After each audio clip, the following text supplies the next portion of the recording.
여러분의 구독과 좋아요는 저에게 큰 힘이 됩니다. 감사합니다. 아버지의 땅. 남편 영수는 이른 아침 낡은 땅 문서를 조심스레 들고 읍사무소 문을 열었습니다. 직원은 전산을 확인하더니 잠시 말을 멈춘 뒤 조심스러운 목소리로 말했습니다. 주인분, 이 땅은 이미 다른 명의로 이전됐습니다. 그 한마디는 영수의 머리를 텅 비게 만들었고 손에 든 서류가 흔들렸습니다. 그는 믿기지 않는다는 듯 몇 번이나 화면을 바라봤지만 결론은 달라지지 않았습니다. 읍사무소 밖으로 나온 그는 벤치에 앉아 한참 동안 서류만 바라봤습니다. 어떻게 이런 일이 있을 수 있지? 영수는 낮은 목소리로 중얼거렸습니다. 사기꾼 민철이 자신만만하게 내밀던 계약서가 눈앞에 겹쳐지며 속이 서늘해졌습니다. 그가 믿었던 건 종이가 아닌 사람에 대한 신뢰였다는 사실이 더 아프게 다가왔습니다. 잠시 후 그는 마음을 다잡고 경찰서로 향했습니다. 경찰은 간단한 조회 후 무거운 표정으로 말했습니다. 이 사람 이미 여러 건의 사기 전과가 있습니다. 그 말을 들은 영수는 의자에 힘없이 기대며 고개를 떨궜습니다. 자신의 부주의 때문이라 여기던 일이 사실은 조직적인 범행이었다는 사실에 충격이 컸습니다. 그는 천천히 자리에서 일어나며 집으로 돌아갈 용기를 짜냈습니다. 집에 도착하자 아내 미정은 영수의 표정만 보고도 무슨 일이 벌어졌는지 알아챘습니다. 여보, 무슨 일 있었어요? 그녀의 목소리는 떨렸습니다. 영수는 짧게 대답했습니다. 당했어, 땅을. 그 말에 미정의 얼굴이 굳었고 식탁 위에 놓인 컵이 작게 울렸습니다. 그때 초인종이 울리며 이웃 강 씨와 김 씨가 급히 들어왔습니다. 형님, 들었어요? 우리 동네도 사기 피해가 또 났다네요. 강 씨가 말했습니다. 김 씨는 덧붙였습니다. 그 브로커 여러 사람 노린 것 같아요. 미정은 충격과 분노가 뒤섞인 채 남편을 바라봤습니다. 영수는 아무 말도 하지 못하고 천천히 방으로 들어가 문을 닫았습니다. 문 너머에서 들려오는 그의 조용한 숨소리는 가족에게 더 큰 무게로 내려앉았습니다. 아들 준호는 부모의 집으로 들어서자마자 식탁에 놓인 서류 뭉치에 시선을 고정했습니다. 그는 의자를 끌어당기며 말했습니다. 우리 얘기 좀 해요. 말투는 차분해 보였지만 아내는 날선 긴장이 가득했습니다. 어머니는 망설이다가 남편 옆에 앉으며 분위기를 살폈습니다. 준호는 서류를 한 장씩 넘기며 흔들리는 목소리로 이어갔습니다. 왜 이런 사람을 믿은 거예요? 확인만 했어도 막을 수 있었잖아요. 이런 걸 잘 모르시면 저한테 물으셨어야죠? 그의 말이 끝나기 무섭게 집안의 공기가 단단하게 굳었습니다. 아버지는 아무 말도 하지 못한 채 손가락만 만지작거렸고 어머니의 표정은 서서히 굳어갔습니다. 준호의 말은 사실이었지만 지나치게 날카롭게 꽂혔습니다. 어머니는 가볍게 숨을 내쉰 뒤 단호하게 말했습니다. 내 아버지는 일부러 그런 게 아니야. 이건 그 사람의 수법이었어. 그러나 준호는 고개를 저으며 냉정하게 답했습니다. 수법이 어떻든 결과는 똑같죠. 땅은 없어졌고 책임은 결국 우리가 져야 하잖아요. 도대체 잘 알지도 못하면서 한 번이라도 저한테 물어보셨어야죠. 그 말에 아버지의 눈끝이 떨렸습니다. 아버지 옆에 조용히 앉아 계시던 어머니는 천천히 준호를 바라봤습니다. 심장은 빠르게 뛰었지만 목소리는 낮고 차분했습니다. 지금 그런 말 해도 해결되는 거 없다. 아버지 더 힘들게 하지 말아라. 하지만 준호는 물러서지 않았습니다. 힘든 건 다 똑같아요. 정말 답답해 미치겠네요. 방 안의 온도는 급격히 떨어지고 서로의 시선이 거칠게 부딪혔습니다. 결국 참고 있던 미정은 준호의 말 너머의 숨은 감정을 읽으며 더욱 분노하게 되었습니다. 어머니는 눈을 치켜뜨고 그 자리에서 일어섰습니다. 그녀는 이미 분노로 가득 차 있었습니다. 준호, 너는 입 다물어라. 내가 지금 누구한테 말하는지 알기나 하냐? 준호는 그 기세에 뒤로 물러섰지만 어머니는 그대로 밀고 들어갔습니다. 아버지가 실수로 땅을 잃으셨지만 그 땅은 아버지의 재산이지. 내 재산이 아니다. 손톱만큼도 내 소유가 아니라고. 아들은 잠시 움찔했지만 어머니는 쏟아지는 폭우처럼 계속 몰아붙였다. 내가 사업한다고 돈 쏟아붓고 투자한다고 날려먹을 때마다 우리가 뭐 한마디라도 했냐? 뒤에서 조용히 도와주기만 했지. 어머니의 손가락이 아들의 가슴을 찌를 듯이 겨눴다. 근데 내 아버지가 평생 지켜온 땅을 잃었다고 그걸 가지고 내가 감히 아버지를 꾸짖어? 무슨 권리로? 내가 뭘 책임져 봤다고. 아들의 입술이 파르르 떨렸다. 그러나 어머니의 분노는 아직 끝나지 않았다. 아버지는 그 땅에 젊음이고 허리이고 인생을 다 쏟아부었다. 그걸 잃고 지금 숨도 제대로 못 쉬고 계시는데 그런 사람에게 내가 하는 게 고작 비난이냐? 어머니의 목소리는 부서질 듯 떨렸지만 그 안엔 분명한 힘이 있었다. 넌 지금 아버지한테 사과해야 한다. 그게 자식 도리다. 아버지는 소파에 앉은 채 고개를 들지 못했다. 그 모습이 오히려 아들의 가슴을 후벼 팠다. 어머니는 아버지를 돌아보며 떨리는 손을 감쌌고 아버지는 고개를 숙인 채 숨만 길게 내쉬었습니다. 어머니의 마지막 말은 아들에게 단칼처럼 꽂혔다. 재산은 다시 모으면 된다. 하지만 가족 마음이 부서지면 다시는 못 붙인다. 그걸 좀 똑바로 알아라. 아들 준호는 잠시 시선을 피했지만 이미 던진 말은 되돌릴 수 없었습니다. 가족의 대화는 더 이상 의견 교환이 아니라 서로를 바짝 긴장시키는 벽이 되고 있었습니다. 준호는 결국 자리에서 벌떡 일어섰습니다. 생각 좀 정리하고 올게요. 문이 닫히는 소리가 거실을 울리며 긴 침묵이 드리워졌습니다. 어머니는 천천히 의자에 앉아 숨을 고르며 눈을 감았습니다. 그 침묵 속에서 갈등은 아직 끝나지 않았음을 모두가 알고 있었습니다. 준호는 부모의 집을 나와 무작정 동네를 걸었습니다.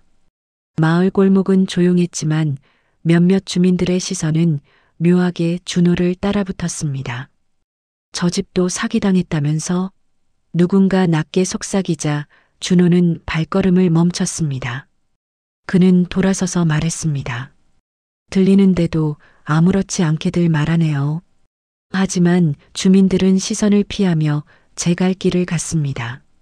준호가 걸어가던 길목에는 사기꾼 민철이 다녀간 흔적을 떠올리는 주민들이 모여 수군거리고 있었습니다.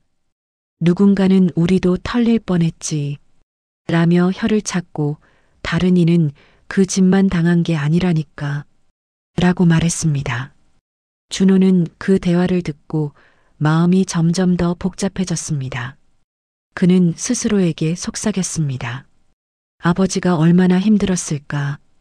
그 시각 집안에서는 어머니가 아버지를 다독이고 있었습니다. 여보, 오늘은 그냥 좀 쉬어요. 어머니가 말했습니다. 아버지는 고개만 끄덕인 채 말없이 앉아 있었습니다. 그의 어깨는 하루 종일 더 무겁게 내려앉아 있었습니다. 밖에서는 바람소리가 잦아들며 집안의 정적을 더 크게 느끼게 만들었습니다. 준호는 천천히 집으로 돌아오며 마음속의 불편한 감정을 되새겼습니다. 그는 문 앞에 서서 조용히 한마디 내뱉었습니다. 이렇게 놔둘 수는 없는데. 그러나 해결 방법은 아직 보이지 않았고 가족 사이의 균열도 여전히 깊었습니다. 다음 날 아침 어머니는 동네 우물가에 나가 물을 뜨고 있었습니다. 그곳에는 이미 몇몇 주민들이 모여 이야기꽃을 피우고 있었죠. 그중 강 씨 아내가 미정을 보며 조심스레 말을 건넸습니다. 어제 들었어요. 큰일 겪으셨다면서요. 어머니는 짧게 답했습니다. 네, 좀 복잡해졌어요. 주민들은 어머니 주변을 둘러싸며 각자의 경험을 나누기 시작했습니다. 누군가는 사기꾼 민철이 다른 마을에서도 문제를 일으켰다는 소문을 들었다고 했고, 또 다른 이는 우리 남편도 속을 뻔했어요. 라며 정보를 털어놓았습니다. 어머니는 놀란 눈으로 물었습니다. 정말 그렇게 돌아다닌 거예요? 강 씨는 어머니에게 작은 종이를 건넸습니다. 그 안에는 피해를 본 다른 집들의 연락처가 적혀 있었습니다. 다들 뭔가 정보가 있을 거예요. 혼자 묻어두지 말고 같이 알아봐요. 강 씨의 말에 어머니는 잠시 눈을 감았다 떴습니다. 고마워요. 이렇게 말해줘서. 그녀의 목소리는 조금씩 힘을 되찾았습니다. 그날 오후 어머니는 직접 여러 집을 찾아다니며 이야기를 들었습니다. 사람들은 각기 다른 방식으로 민철에게 속을 뻔했던 경험을 털어놓았고, 몇몇 집에서는 실물 서류까지 보여주며 정보를 공유했습니다. 어머니는 메모장을 채우며 확신을 키워갔습니다. 이건 우리만 겪은 일이 아니구나. 그 깨달음은 앞으로 나아가기 위한 첫걸음이 되었습니다. 해가 저물 무렵 준호는 아버지의 헛간 앞에서 멈춰 섰습니다. 문틈으로 새어나오는 희미한 불빛이 그의 시선을 끌었습니다. 그는 조심스레 문을 열었고 그 안에서 아버지가 낡은 삽을 붙잡고 있는 모습을 보았습니다. 아버지는 혼잣말처럼 말했습니다. 땅을 지키지 못해 미안하다. 나만 바라보던 소중한 우리 가족들. 준호는 순간 가슴이 크게 먹먹해졌습니다. 아버지.